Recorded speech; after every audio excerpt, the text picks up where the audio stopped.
Just packing up and ready to go there when that news came through to me that Liverpool have, and I said to you just a couple of moments ago, they need to formalise that informal interest with a formal offer, and the news just in the last couple of moments that Liverpool have done exactly that, and they have made a formal approach to Newcastle United for Alexander Isak with a bid, as we understand it, in excess of £100 million.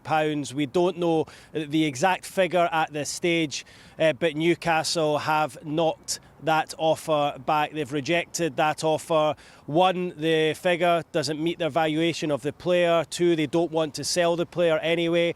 And three, they have yet to bring in a replacement. They're looking to try and bring in a top-level replacement for Alexander Isak if he does agitate enough to leave, and Liverpool managed to agree a fee with Newcastle, but they've not managed to do that. They've not managed to reach the level that Newcastle United are looking for, and as a result Newcastle have rejected Liverpool's offer in excess of £100 million for striker Alexander Isak, who of course is training and recovering on his own out in Spain at the Real Sociedad training camp. Newcastle are out in South Korea on their pre-season tour, so he's on his own there, away from the club. I was surprised that Liverpool hadn't made a formal offer with the two parties separated like that. I was surprised if it had gone on into next week, I'd said previously, but Liverpool have now made that formal offer for Newcastle. So in excess of £100 million. We don't know the exact figure,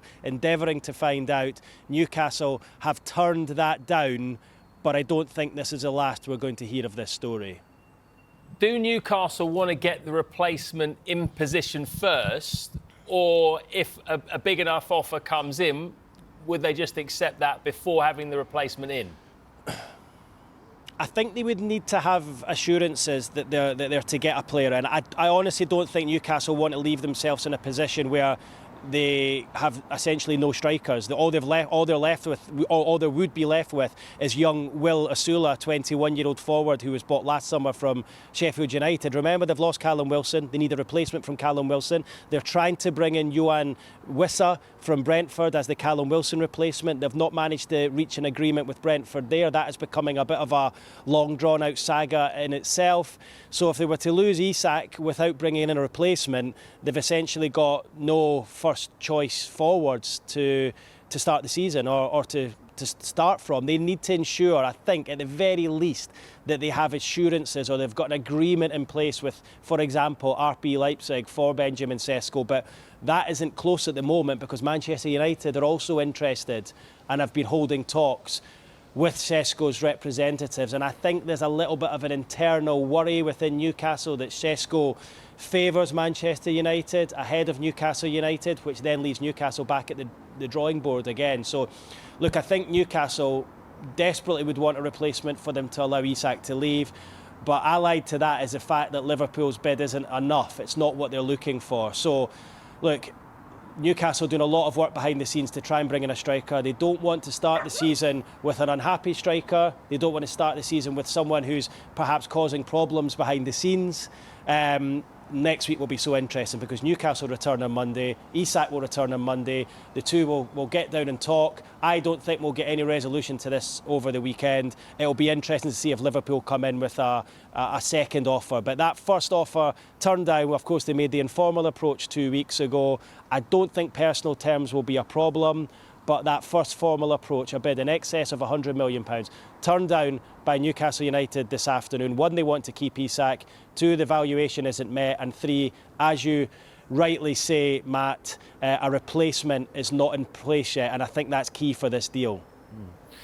OK, so you expect Isak and Newcastle back on Monday then, and now that we've got this first bid, do you expect things to really accelerate next week? I mean, could it even be done next week?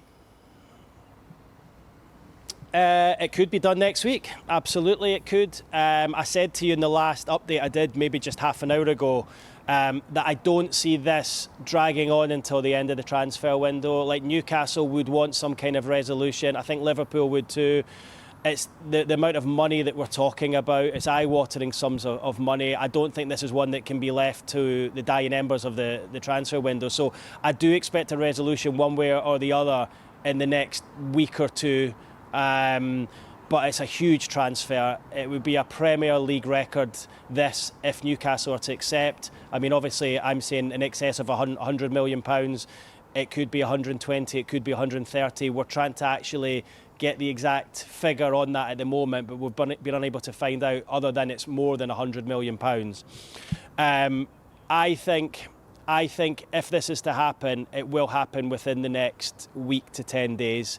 But also, Newcastle need to get a replacement in, and that may take time as well. I think the longer this goes on without an agreement, without Newcastle having a replacement in position, the longer this goes on, the less likely this is going to happen. And that is why I think, Matt, that these next sort of 7 to 10 days are really, really crucial here. And I think that's why Liverpool have finally formalised their approach. As I said earlier, I was surprised they hadn't done it already, given the fact Isak is away from the Newcastle squad. He's in Europe. They're, of course, in Asia at the moment. I was surprised they hadn't come in with a formal offer. Well, they have now, but they're going to have to up it significantly, and Newcastle are going to have to find a top-level replacement. I would be amazed if Newcastle sell Alexander Isak without someone lined up, because that would leave them without a striker.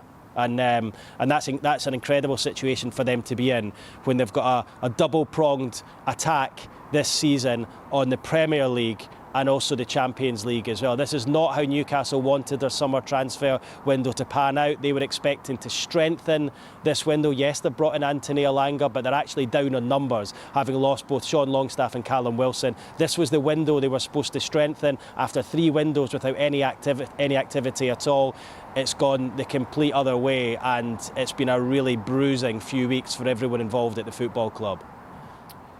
And just finally, on Isak himself and, you know, how he's behaved. I mean, he hasn't downed tools or anything like that, but he is training at the facilities of his old club, and he's not gone on tour with Newcastle to Asia. Can you see a way back for him if, say, Liverpool don't come up with the right kind of offer? Can you see him in a Newcastle shirt in September?